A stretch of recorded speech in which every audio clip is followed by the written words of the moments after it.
Bonjour et bienvenue dans cette 7e et dernière vidéo qui traite de l'anorexie. Aujourd'hui, on va parler de 3 cas d'anorexie à travers l'histoire. On va parler de Catherine de Sienne, déjà mentionnée dans la vidéo précédente, de Sissi l'impératrice et de Simone Veil. Alors pas Simone Veil de la loi pour l'avortement, mais de Simone Veil avec un W, moins connue mais pas moins importante. Je tenais à faire une petite précision, je cite pas mal Eliachev dans cette vidéo et en fait, j'ai découvert, aujourd'hui, donc le lendemain du tournage de la vidéo, qu'elle avait, eu des propos transphobes, voilà. Donc je la cite malheureusement puisque, quasiment toutes les biographies, de Simone Veil, Sissi l'impératrice et Catherine de Sienne sont issues de son ouvrage avec Rimbaud. Mais voilà, sachez qu'elle n'est pas OK. Je suis vraiment désolée pour toutes les personnes trans. Voilà, je la cite. Malheureusement, il n'y a pas d'autres sources disponibles pour. Enfin, il y aurait sûrement d'autres sources disponibles. Mais là, j'avoue que cette source m'offrait beaucoup d'informations. Mais voilà, je savais pas qu'elle était pas OK à ce moment-là. Donc voilà, je ferai attention dans mes prochaines recherches, si jamais je tombe sur des ouvrages d'elle ou des articles d'elle, à ne pas la citer, je ferai plus attention. Peut-être que je ferai davantage de recherches aussi sur les gens que je cite dans mes vidéos, pour faire plus attention, essayer de ne pas citer des personnes pas OK.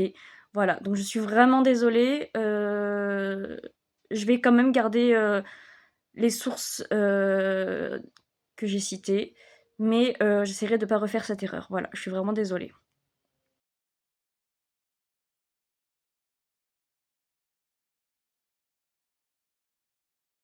Catherine de Sienne naît en 1347 et meurt en 1380. C'est le cas d'anorexie mystique le plus connu et elle a été canonisée en 1461 si je ne me trompe pas. Oui, c'est ça. Déjà, un premier élément la rapproche des anorexies actuelles, puisqu'elle faisait plus que jeûner, elle se faisait également vomir. Vouloir relier les anorexies du Moyen Âge à des pratiques religieuses est une idée largement répandue, et à juste titre, même si, comme je l'ai mentionné dans la vidéo précédente, je ne suis pas entièrement d'accord. Pour Catherine de Sienne, déjà, elle se faisait vomir. Donc, elle ne faisait pas que jeûner. Donc, la question de la foi est quand même à remettre en question. En plus, Catherine de Sienne montre deux aspects antithétiques de la maladie. Premièrement, qu'il s'agit d'un moyen de s'émanciper, et deuxièmement, qu'il s'agit d'une maladie de manque qui intervient lorsqu'il y a eu des lacunes lors du développement, et donc que c'est une maladie qui essaye de créer ce lien qui n'a jamais existé. Déjà, le début de sa vie s'est déroulé dans un terrain propice au développement de la maladie. Elle est née prématurée, et une étude menée en 1999 a démontré que les bébés qui sont nés lors d'un accouchement difficile et ou prématuré ont plus de chances par la suite de développer de l'anorexie. Ensuite, elle avait une sœur jumelle, Giovanna. Mais la mère, Lapa, ne pouvait pas nourrir les deux, alors elle a décidé de sacrifier Giovanna. Plus tard, Catherine dira que c'est une partie d'elle-même qui a été sacrifiée, et peut-être que c'est de là que vient son obsession pour le sacrifice dans la religion, qui va au-delà du don de soi et des offrandes. Lapa a traité Catherine bien mieux que ses autres enfants. En tout, il y en a eu 25, mais beaucoup sont décédés. Catherine était bien nourrie alors que le reste de la fratrie était affamé.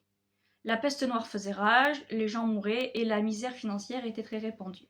Mais Catherine avait le ventre plein. Et je me dis que peut-être a découlé de ça un espèce de sentiment de culpabilité à l'idée d'avoir été privilégiée ainsi. Cependant, le sevrage a été difficile puisque c'est le seul soin que lui prodiguait sa mère.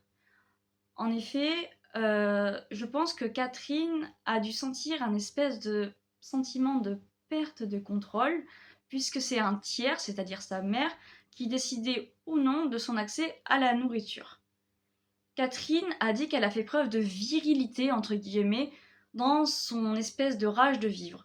Parce que malgré la substance amère que mettait Lapa sur ses mamelons pour essayer de dégoûter Catherine, Catherine continuait à vouloir l'allaitement. Plus tard, Catherine devient une jeune fille pleine de vie, mais très portée sur la religion. Vers l'âge de 6 ou 7 ans, elle a sa première vision de Jésus et décide de se donner à la Vierge Marie. Son ascétisme commence. Elle débute par se priver discrètement de viande sans que personne ne se rende compte de rien. Et ces privations discrètes sont très présentes dans l'anorexie actuelle, puisque c'est un petit peu comme ça que ça commence. Les jeunes filles commencent à se priver très discrètement, la famille ne remarque rien jusqu'à ce que la situation explose. En tout cas, chez Catherine, on observe très vite son besoin de contrôle, puisqu'elle décide de comment elle veut être punie. Par exemple, quand elle fait quelque chose de mal, elle veut que sa mère la batte de telle ou telle manière. C'est elle qui doit choisir comment elle veut être punie. Sa mère, Lapa, n'était pas aimante. Et un jour, alors que Catherine souhaite se rendre à Avignon, sa mère refuse. Alors Catherine lui écrit ces lignes. Je pense que si vous aviez aimé mon âme plutôt que mon corps, toute cette tendresse exagérée disparaîtrait, et vous ne souffriez pas autant d'être privé de ma présence physique. Elle voulait plus de sa mère. Elle voulait un véritable amour et pas seulement un amour matérialiste. Donc, pour le moment, si on résume, on a une enfant qui a été mieux nourrie que ses frères et sœurs, et sa mère ne cesse de le lui rappeler, une enfant qui se prive discrètement de viande, une enfant qui a besoin de contrôle, et une enfant qui n'a l'impression de n'être qu'un corps pour sa mère. Alors, même si Brunberg refuse toute comparaison avec les anorexies actuelles, pour le moment, parmi les 4 éléments cités, il n'y a que les privations de viande qui sont hypothétiquement liées à la religion. Alors pour moi, c'est la religion qui se greffe à un terrain fertile à l'anorexie plutôt que l'inverse. Par la suite, les problèmes continuent puisque quand Catherine atteint l'âge de 12 ans, sa mère veut la marier et lui demande de faire plus attention à son apparence. Alors, qu'un tiers décide de votre apparence peut s'avérer problématique, surtout quand on a déjà un besoin de contrôle. L'anorexie de Catherine puise sûrement ses sources en partie dans cette période-là, puisqu'elle n'a pas pu être physiquement comme elle le voulait. Mais Lapa n'obtient rien de sa fille, qui est très têtue, alors elle décide de l'envoyer chez la sœur préférée de Catherine, Bonaventura, qui est déjà mariée. Mais quand Catherine a 15 ans, sa sœur Bonaventura meurt en couche. Elle se sent responsable. Elle est tellement malheureuse qu'elle décide de se couper totalement du monde extérieur. Mais pourtant, avec la mort de sa sœur, il devient encore plus urgent de la marier et un prétendant qui pourrait subvenir aux besoins de la famille a été choisi. Un petit peu plus tard, c'est la cadette, Giovanna, qui a été nommée ainsi pour remplacer la sœur jumelle décédée, qui meurt à son tour. Il est alors encore plus urgent de marier Catherine, mais celle-ci refuse toujours. Les parents de Catherine, pour la remettre sur le droit chemin, l'envoient voir un curé. Mais finalement, Catherine convainc le curé de ses projets religieux.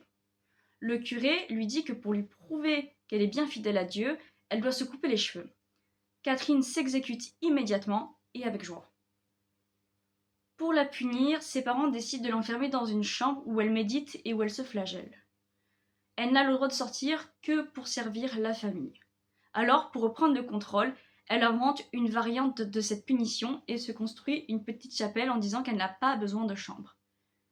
Elle associe son père à Jésus, sa mère à Marie et ses frères et sœurs aux apôtres. Ça devient donc un plaisir de les servir et ça lui permet de s'élever psychologiquement. Ainsi, elle finit par dire « Maintenant que par la grâce de Dieu j'ai atteint l'âge de raison et que je suis dotée d'une sagesse plus développée, vous devez savoir qu'il y a en moi certaines choses qui sont tellement ancrées qu'il serait plus facile de faire fondre une pierre que de les extraire de mon cœur. Il est inutile que vous perdiez votre temps. Par conséquent, je vous conseille d'oublier tout type de projet de mariage parce que je n'ai aucune intention de céder. Je dois obéir à Dieu, non aux hommes. Si cela vous plaît de me garder comme servante, c'est avec plaisir que je resterai à votre service. Et si au contraire vous me chassez du foyer, sachez que malgré ceci, je ne renoncerai jamais à mon projet. J'ai un époux si riche et tellement puissant que jamais il ne me laissera manquer de quoi que ce soit et il subviendra à tous mes besoins. » Alors peut-être que la traduction n'est pas exacte puisque c'est issu d'un texte en anglais, mais en tout cas c'est la traduction que j'en ai faite. Ses parents finissent par céder et lui redonnent une chambre où elle se flagelle 3 fois par jour. Une fois pour ses péchés, une fois pour la vie, une fois pour la mort. Vers l'âge de 16 ans, elle refuse catégoriquement le vin et la viande. Elle se contente de se nourrir que de pain et d'herbes crues. Elle fait vœu de silence sauf pour se confesser. Elle s'autorise à dormir sur un lit en bois seulement 30 minutes tous les 2 jours. Sa mère est désespérée devant le corps détruit de sa fille. C'est comme si, comme sa sœur avait été sacrifiée, elle devait l'être aussi. Mais il convient de remarquer que son cas va bien au-delà d'une simple anorexie. Enfin, simple entre guillemets, parce que ce n'est pas un trouble simple à traiter. Il y avait comme un délire mystique derrière, et elle avait probablement d'autres troubles. Désolée, j'ai enlevé mon pull parce que j'avais trop chaud. Bref. Rimbaud et Eliachev expliquent que personne ne trouvait son comportement héroïque. Alors ça va plutôt à l'encontre des sources que j'ai pu trouver, et aussi à l'encontre du fait qu'elle a été canonisée quasiment un siècle plus tard. Mais déjà, elle a été canonisée quasiment un siècle plus tard, pas sur le moment. Parce que son comportement posait question. Est-ce que c'était l'œuvre de Dieu ou du diable? Parce que des fois, elle était considérée comme possédée, des fois comme une sorcière, et des fois, on pensait qu'il y avait une supercherie parce qu'elle n'était jamais fatiguée. Ça, on va le voir, c'est quand même assez typique. Ensuite, pire encore, quand on l'a forcée à manger, elle devenait extrêmement malade. Alors là, je me questionne. Est-ce que ce n'était pas le syndrome de renutrition inappropriée? Qu'est-ce que le syndrome de renutrition inappropriée?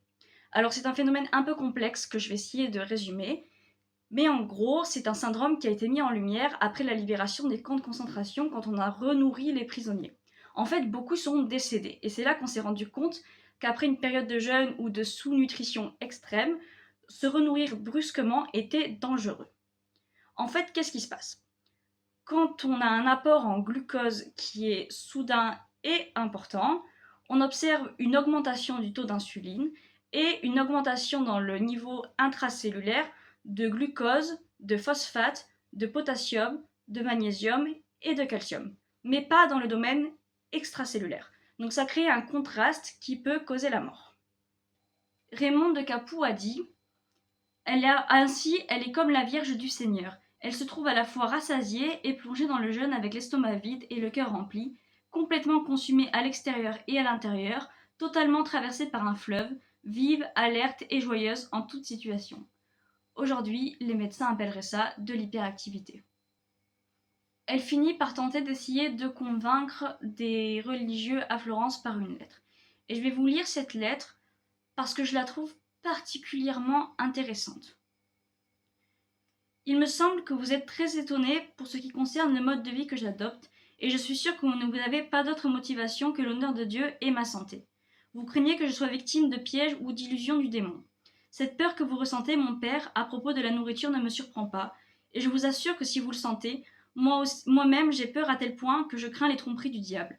Mais je me fie à la bonté de Dieu, et je suis vigilante, même si je sais qu'il n'y a rien à craindre. Vous demandez si je crois ou non au pouvoir d'être trompé par le démon. Toutes mes actions, ma faiblesse et la malice du diable me remplissent de terreur. Mon père, et je vous jure devant Dieu que j'ai utilisé tous les moyens pour manger et que je m'efforce d'intégrer un aliment 1 ou 2 fois par jour. J'ai prié Dieu sans cesse, je prie et je prierai encore plus pour qu'il me donne la chance de vivre comme les autres, si ceci est sa volonté. Alors c'est la mienne également. Je vous assure que régulièrement, après avoir fait tous les efforts possibles, j'ai examiné avec attention cette tare, et j'ai pensé que Dieu me l'avait donnée par sa bonté afin de me prévenir du péché de la gourmandise. Je suis très triste de ne pas avoir la force de le faire avec l'amour. Maintenant, je ne sais pas quel régime je dois suivre, et je vous demande de prier l'éternelle vérité et d'implorer sa grâce tant que cela ne va pas à l'encontre de votre honneur et du salut de mon âme, afin qu'on me laisse manger quelque chose si cela vous plaît. Je suis certaine que la bonté de Dieu appréciera vos prières. Je vous prie de m'écrire le remède que vous connaissez, et avec la manière dont j'honore Dieu, je les suivrai volontiers. Je trouve que dans cette lettre, on perçoit sa volonté de vouloir vivre comme les autres, qu'on perçoit déjà que ce n'est pas un choix. Ce n'est pas quelque chose qu'elle choisit. Et ça vient un petit peu remettre en question les motivations religieuses. Parce qu'elle l'associe à Dieu, elle dit que c'est Dieu qui lui a donné cette tare, comme elle l'appelle, pour la préserver du péché de la gourmandise. Mais moi, je la trouve hyper touchante, cette lettre, parce qu'elle a l'air d'en souffrir, et elle essaye de faire des efforts pour manger, mais elle n'y arrive pas. Elle n'y arrive pas. Et c'est là que, pour moi, les motivations, elles sont pas religieuses.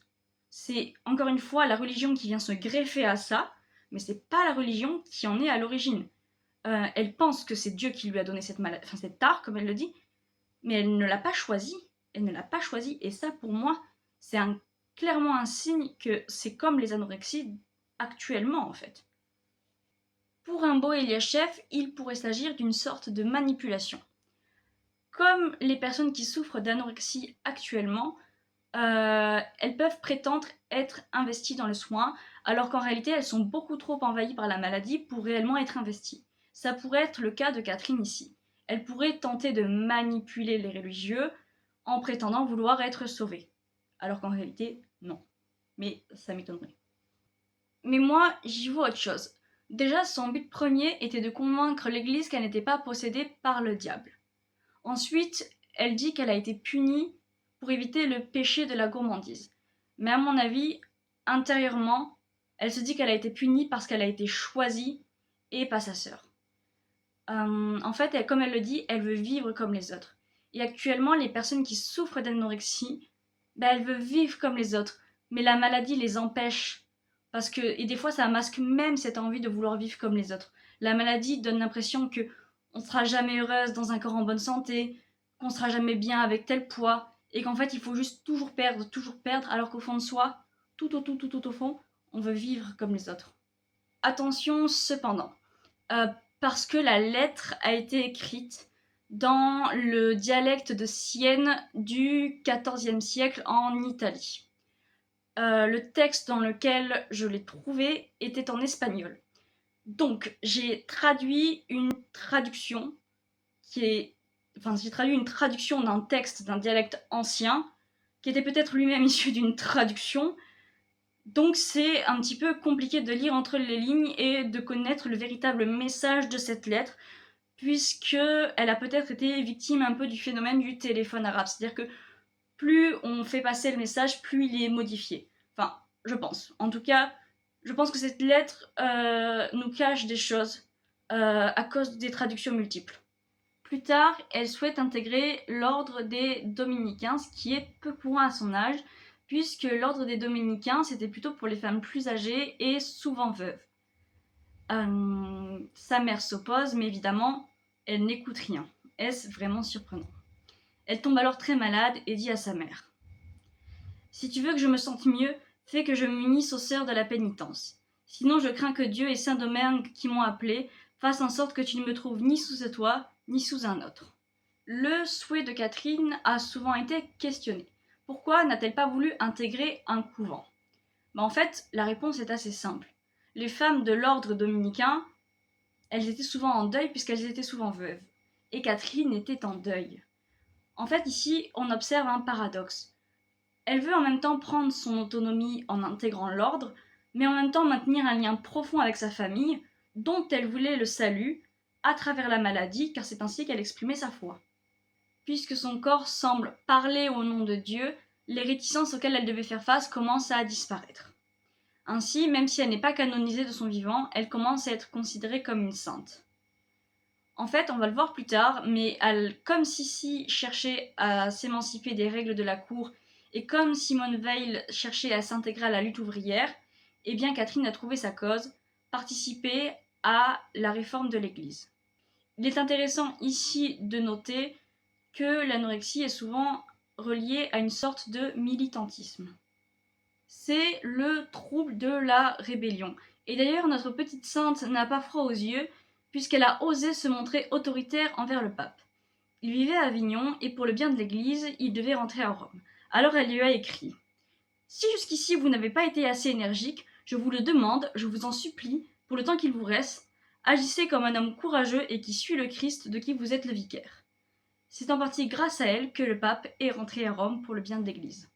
La postérité de Sainte Catherine est immense, puisqu'en 1866, elle est déclarée sainte patronne de Rome, en 1939, protectrice officielle de l'Italie, en 1970, première femme à être nommée docteur de l'Église, en 1999, sainte patronne de l'Europe, et enfin, elle est symboliquement, grâce à son abondante correspondance avec le pape, sainte protectrice des journalistes, des médias et de tous les métiers de la communication. Alors quand je disais que l'anorexie était un moyen d'expression, est-ce que ceci n'en est pas le parfait exemple? Voilà, ça en était tout pour Sainte Catherine. Je trouve son histoire extrêmement intéressante parce que à la fois ça valide la théorie de Brunberg et des anorexies mystiques, mais en même temps ça valide un peu ma théorie, bon, qui ne m'appartient pas puisque c'est la théorie de nombreuses autres personnes bien plus qualifiées que moi, mais qui dit que l'anorexie mystique est en réalité la même que les anorexies actuelles. Sissi est née en 1837 et sa liberté lui a été volée par un homme. Ludovica, sa mère, a subi une sorte de déclassement puisqu'elle est passée de l'aristocratie à la simple bourgeoisie. Son union avec Max est un désastre, ils ne sont pas amoureux. Il n'empêche que Sissi est très proche de son père, qui lui donne le goût de la nature, des longues chevauchées et surtout de la liberté. Alors certes, la liberté lui a été volée par un homme, mais elle a appris la liberté grâce à son père, qui était un homme. Sissi est dès le début une âme qui a besoin d'espace pour s'exprimer. Elle écrit beaucoup de poèmes, et malgré une enfance et une jeune adolescence heureuse, elle a une vision très détaillée de la mort. En plus, la mort de son amour de jeunesse la plonge dans une profonde dépression, et sa mère en rajoute en voulant la marier à son cousin Charles-Louis. Or, les choses ne se passent pas comme prévu. Sophia, la sœur de Ludovica, n'était autre que la mère de François-Joseph, empereur de la lignée des Habsbourg. Celui-ci devait épouser Helena, la sœur de Sissi. Mais au moment de la rencontre, c'est de Sissi dont il s'éprend. Et cette dernière, elle n'a pas eu le choix. Elle a dû accepter le mariage avec l'empereur, alors qu'elle n'avait pas du tout été préparée à la vie de la cour. C'était une fille de l'extérieur, très bonne cavalière, pas un pantin de l'Empire. Et l'une de ses filles dira plus tard qu'elle trouvait le mariage, enfin que Sissi trouvait le mariage contre nature, sûrement à cause du mariage sans amour de ses parents. Ginette Rimbaud et Caroline Eliachev parlent de prison dorée pour décrire la situation de la jeune femme. Elles disent: à 15 ans, elle a pénétré dans un monde de la mascarade, de la représentation, dans lequel on a essayé de la modeler, monde dans lequel le désir individuel est ignoré au service de la fonction. Sissi n'a jamais eu envie de cette vie-là. En outre, Sissi arrive dans la cour dans un moment de crise, voire de décadence. Plus la situation se dégrade, plus l'élite se renferme sur elle-même en créant une forme de frontière culturelle. En fait, plus l'Empire est en danger, plus les protocoles se multiplient, plus les bals sont fréquents, et plus la place au sentiment, à la spontanéité et à la fantaisie est faible. C'est dans ce contexte-là qu'arrive Sissi, et elle doit se plier à toutes ces règles qu'elle ne connaît pas, qui ne lui conviennent pas, et qui constituent un assassinat pour sa personnalité. Exemple de moment protocolaire, les repas. Déjà, il fallait changer de robe avant de passer à table. Sissi avait l'obligation de porter des gants. L'empereur était servi en premier, et quand il avait fini de manger, tout le monde devait s'arrêter, si bien que les derniers servis n'avaient parfois pas le temps de finir leurs assiettes, et parfois même pas le temps de manger tout court. Sissi n'avait pas le droit de prendre la parole en public, et quand elle parlait, elle devait se contenter de conversations superficielles. En fait, elle vivait dans un espèce de microcosme isolé du monde extérieur, et dans lequel elle était elle-même isolée. Sissi est privée de toutes ses libertés et elle est exposée comme une bête de foire. Elle doit se montrer quotidiennement, surtout quand elle est enceinte, et les gens accourent pour observer la beauté de cette femme. Quand elle accouche de sa première fille, Sophia, en 1855, elle n'a de un pas le droit de choisir le prénom, et de deux pas le droit de s'en occuper. C'est sa belle-mère qui va s'en charger. En 1856, elle accouche de cette deuxième fille qu'elle ne peut pas aimer comme elle veut non plus. Mais lors de son premier voyage officiel en Hongrie, elle arrive à convaincre sa belle-mère d'amener ses deux filles avec elle. Malheureusement, la petite Sophia meurt pendant le trajet. Sissi est alors envahie d'un immense sentiment de culpabilité et elle se dit que c'est une punition pour ne pas avoir écouté sa belle-mère. C'est l'élément déclencheur de son anorexie. Rappelons qu'elle avait déjà perdu son amour de jeunesse, mais la mort de sa fille est le début d'une longue série de deuils qu'elle va devoir affronter. Déjà, son fils Rodolphe se suicide. Ensuite, c'est son cousin, dont elle était très proche, Louis II de Bavière, qui meurt. Ensuite, ce sont ses parents, deux de ses sœurs, et enfin, certains de ses amis les plus proches. Ceci a certainement dû alimenter la maladie. Nous sommes encore à l'époque des Fasting Girls, mais les symptômes de Sissi sont bien mieux connus puisqu'elle était extrêmement célèbre. les cas reconnus des fasting girls étaient très peu nombreux par rapport à l'ampleur du phénomène. En tout cas, les symptômes de ceci étaient connus et ils se rapprochent des anorexies actuelles. Je tiens à faire une petite précision. Dans la vidéo précédente, j'ai dit qu'il n'y avait pas de balance. Alors, au 19e siècle, à l'époque des fasting girls, il y avait des balances. Il n'était pas commun de se peser, mais il y avait des balances. Donc, est-ce que les fasting girls se pesaient? On ne sait pas. Mais en tout cas, Sissi se pesait, ça on le sait, puisqu'elle avait un objectif de poids que je vais dire maintenant, donc attention à ceux que ça peut déranger. Elle avait pour objectif pas plus de 50 kg pour 1m72, ce qui est quand même extrêmement maigre. Il faut savoir que la maigreur ou même la minceur n'était pas un critère de beauté à l'époque, ce qui prouve bien que les critères esthétiques ne sont pas l'unique raison de l'anorexie. Elle avait un régime extrême et parfois elle ne mangeait qu'un seul aliment dans la journée comme un œuf ou une orange, et surtout elle faisait beaucoup d'activités physiques. Elle avait sa propre salle de sport dans laquelle elle se dépensait avant de prendre un bain froid, et je précise bien froid, puisque l'exposition au froid est un symptôme de l'anorexie, puisque quand on s'expose au froid, le corps dépense plus d'énergie pour se réchauffer. Donc encore un truc qui la rapproche des anorexies actuelles. Ensuite, elle faisait de l'équitation, puis elle terminait par 6 heures de marche par jour. Je ne sais pas comment elle faisait pour caser tout ça dans une journée, mais elle devait clairement y passer sa journée entière. Ensuite, je pense qu'elle faisait tout ça pour quitter au maximum la cour, et d'ailleurs, elle partait de Vienne dès qu'elle le pouvait. En 1862, Sissi a 25 ans et est sévèrement dénutrie. Son mari essaye de réguler sa perte de poids, mais Sissi n'entend rien. Elle vit sa vie presque en fugitive, cherchant constamment à fuir la prison de la cour dans laquelle elle suffoquait. Sa mère n'est d'aucun soutien et cherche même à se détacher des extravagances de sa fille, donc Sissi est complètement seule. Elle passe le reste de son existence entre la vie et la mort avant d'être assassinée en 1898. Nous l'avons vu, et je le répète encore, l'anorexie est une sorte de moyen d'expression et une espèce de fuck le patriarcat. Mais ici, c'était surtout pour Sissi un moyen de fuir la cour. Elle a été mariée à un homme qu'elle ne voulait pas. Elle a vécu une vie qu'elle ne voulait pas. Et François-Joseph, avec sa mère, Sophia, et la mère de Sissi, parce que ici, particulièrement, l'homme n'est pas l'unique responsable des maux de la femme, puisque les femmes, la mère de Sissi et la mère de François-Joseph, ont largement contribué à l'emprisonnement psychologique au moins de Sissi, et les trois ont gâché la vie de cette célèbre impératrice. Voilà, c'en est tout pour Sissi. Sa vie, je la trouve extrêmement triste, très triste, parce que tout ce qu'elle voulait, c'était être libre, et elle n'a jamais pu l'être, et elle a été tristement assassinée, injustement assassinée, parce qu'en soi, c'était surtout son mari qui était visé, elle était juste à côté, donc elle a été assassinée. Mais elle ne voulait pas de la vie de la cour, elle n'a jamais voulu être impératrice, elle se fichait bien du pouvoir, et elle a été assassinée. Simone Weil, à ne pas confondre avec Simone Veil avec un V, est née le 3 février 1909 et est morte le 24 août 1943. Voici comment elle a été décrite par le Tuesday Express de Ashford en septembre 1943. Une professeure française s'est affamée jusqu'à la mort.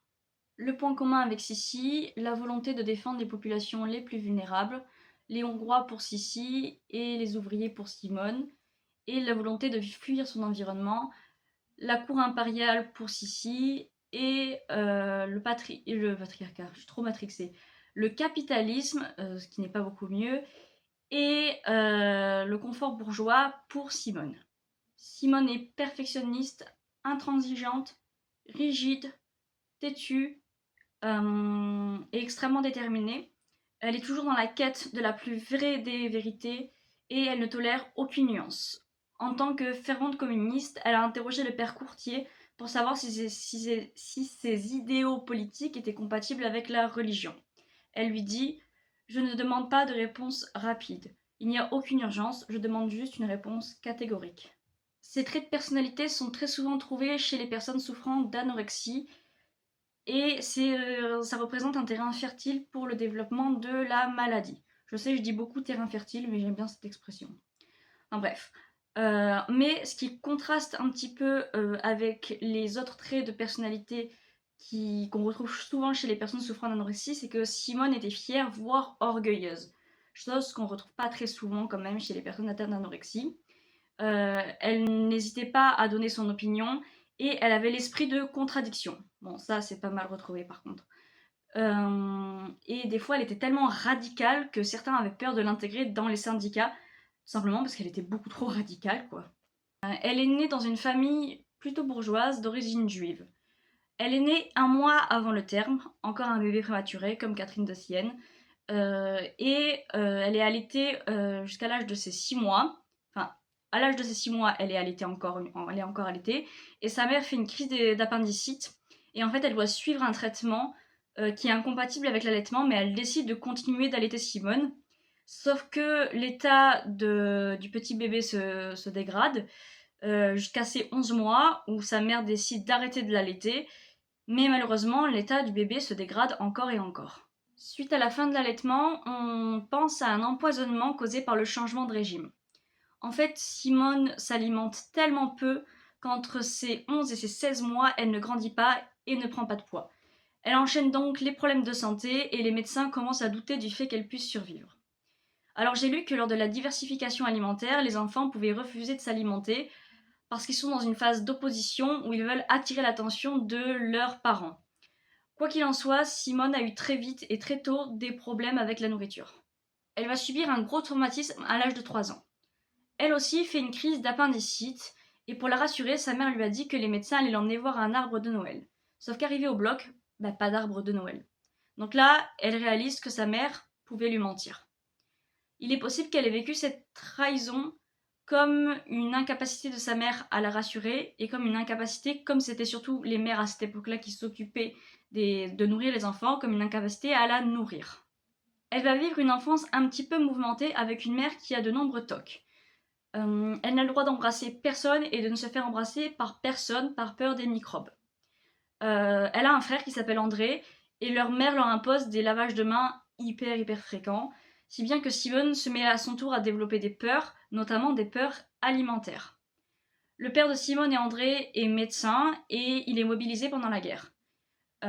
Toute la famille le suit, si bien que Simone a une scolarité extrêmement décousue et qu'elle n'a pas de point d'ancrage. Mais ses résultats scolaires restent bons, mais elle sait qu'on la trouve moins brillante que son frère, avec qui elle s'entend très bien pourtant, et avec qui elle fait plein de bêtises, notamment aller voir des voisins pour dire qu'ils ont faim et que leurs parents ne leur donnent pas assez à manger. Voilà, un classique mais bien drôle quand même. Finalement, Simone a dû subir un envahissement de la part de sa mère et du capitalisme qui ne correspondait en rien à ses idéaux, puisque dès l'âge de 10 ans, elle se considérait comme bolchevique.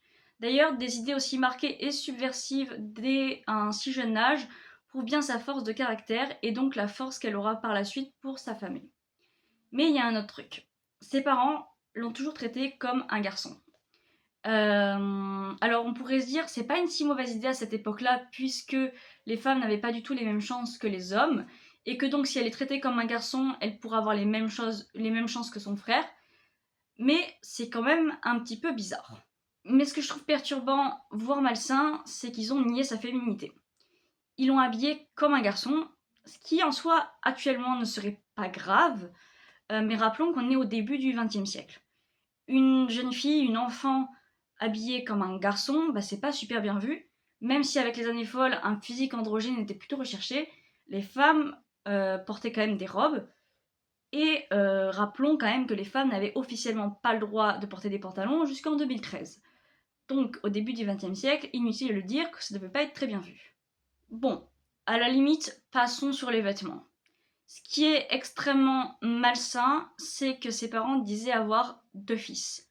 Ils l'appelaient Simon ou notre fils numéro 2. C'était tellement ancré dans la tête de Simone qu'elle était un garçon qu'elle signait les cartes qu'elle envoyait à ses parents par votre fils. Rappelons que l'anorexie, c'est une négation de sa féminité.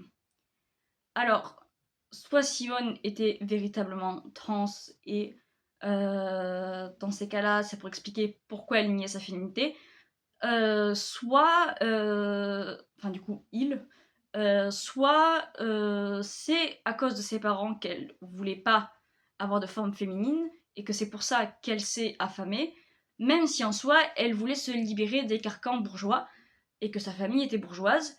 Mais bon, là est tout le paradoxe de l'anorexie. Et donc, voilà, est-ce que c'est la faute de ses parents? Est-ce que Simone se considérait comme trans, même si à cette époque-là, ça devait pas s'appeler comme ça? Mystère, mystère. Elle va maintenir un rythme de vie ahurissant. Rimbaud et Eliachev disent: la volonté prévaut. Ceci est l'exigence morale défendue par les personnes souffrant d'anorexie et ce qui les permet d'avancer sans fatigue dans cet esthétisme insensé. Elle est étudiante au lycée Henri IV. Elle s'apprête à enseigner aux ouvriers travaillant dans les mines et elle collabore avec de nombreux journaux. Et ah oui, elle a une activité syndicale aussi florissante. Elle va s'imposer une vie toujours plus difficile. Sa chambre est un débarras. Elle laisse tout le temps la fenêtre ouverte, laissant rentrer le froid en hiver. Oh, comme c'est étrange, mais son argument est tout autre. Elle dit que si les ouvriers ne peuvent pas se permettre le confort d'avoir de la chaleur, alors pourquoi est-ce qu'elle pourrait se le permettre? Elle essaye de dépenser le moins d'argent possible et tout l'argent qui lui reste finit pour les plus démunis. Quand elle commence à prendre son indépendance, sa mère a peur qu'elle meure de faim ou d'autres causes de son ascétisme. Elle lui envoie des vivres, du charbon pour qu'elle se chauffe, et va même jusqu'à engager un cuisinier pour qu'il lui prépare des plats. La réponse de Simone est intransigeante. Elle lui dit: je t'interdis que tu m'achètes quoi que ce soit sans ma permission. Sinon, je ne mangerai pas pendant 15 jours ou quelque chose de similaire. En y lisant ces lignes, tu dois imaginer que je te plaque les épaules contre le mur et que je te regarde fixement avec un regard de feu. Voici le parfait exemple de ce que peut faire dire l'anorexie et le chantage alimentaire qui va avec. Simone ne vit que pour son idéologie communiste. Loin des intellectuels et de leurs théories, elle va à l'usine pour travailler avec les ouvriers. Elle ne se rend pas compte que ses comportements privatifs sont extrêmes parce qu'elle se prive comme les ouvriers ont à se priver par faute d'argent. Certains disent que quand elle commençait une tâche, elle allait jusqu'à l'épuisement. Et des fois, elle avait des migraines de plusieurs jours extrêmement invalidantes, durant lesquelles elle ne pouvait rien mastiquer, et même comme ça, elle tentait de travailler. Simone cherche à réduire son corps au rang d'outil en le privant de ses besoins fondamentaux. Il apparaît surtout clair que c'est avec sa famille que l'anorexie est un moyen d'expression. Un jour, alors qu'elle dînait avec ses parents, elle pose une question politique à son père. Ce dernier lui répond quelque chose avec lequel elle est en désaccord. Alors, elle cesse de manger jusqu'à ce que son père cède et aille dans son sens. Cette preuve d'immaturité affective est vraiment caractéristique des personnes atteintes d'anorexie. En réalité, Simone a un drôle de rapport avec la mort. Déjà, elle écrit des poèmes très tristes et lors de ses migraines, elle ne souhaite qu'une seule chose, c'est de mourir. Et puis, n'est-ce pas un peu flirter avec la mort que de se priver de manger? Également, quand les coups d'État nationalistes en Espagne en 1936 échouent dans environ la moitié du pays, plus ou moins, elle s'engage dans les brigades internationales pour combattre auprès des républicains contre les nationalistes. Mais malheureusement ou heureusement, parce que c'est quand même une guerre sanglante, elle se verse de l'huile bouillante sur le pied et elle est rendue inapte au combat. Mais j'ai quand même envie de dire malheureusement, parce que une femme ou un homme en plus dans le combat, c'est toujours ça de gagner pour les républicains qui ont malheureusement perdu la guerre civile. Mais malgré son fort engagement politique, Simone reste une personne privilégiée. Elle peut se permettre de prendre des jours de congé lorsque ses maux de tête sont trop invalidants ou lorsqu'elle a besoin de temps pour écrire. En plus, ses privations alimentaires sont largement critiquées. Alors qu'elle dit faire ça pour se rapprocher de la condition ouvrière, tout le monde savait qu'aucun ouvrier ne refuserait du pain avec du chocolat. En réalité, on est beaucoup à penser que la lutte était un prétexte tout fait pour que l'anorexie puisse se développer chez Simone. Et puis en plus, à la fin de sa vie, sa faiblesse physique rendait son travail à l'usine dangereux. Donc ça n'allait clairement pas dans le sens de la lutte ouvrière. C'est en 1943 qu'elle s'éteint. On se souvient d'elle pour sa quête perpétuelle de vérité et pour son sens critique très aiguisé. Voilà, c'était les 3 exemples d'anorexie à travers le temps. Donc Catherine de Sienne, Sissi l'impératrice et Simone Weil. Donc à des époques complètement différentes. Des cas très différents, mais qui ont quand même des points communs. Donc voilà, c'était un peu un retracement de l'anorexie à travers l'histoire, pour un peu conclure cette série de vidéos. Voilà, donc c'est la dernière vidéo sur l'anorexie. J'espère qu'elle vous aura également intéressé. Je le répète tout le temps, mais c'est vraiment ce que je recherche. Que vous ayez appris des choses aussi. En tout cas, j'ai été très contente de faire toutes ces vidéos. Et puis, on se retrouve bientôt pour la Roumanie de Ceausescu. Voilà, c'est une chose qui n'a rien à voir, mais qui est tout aussi intéressante, je trouve. Voilà. Bah écoutez, au revoir.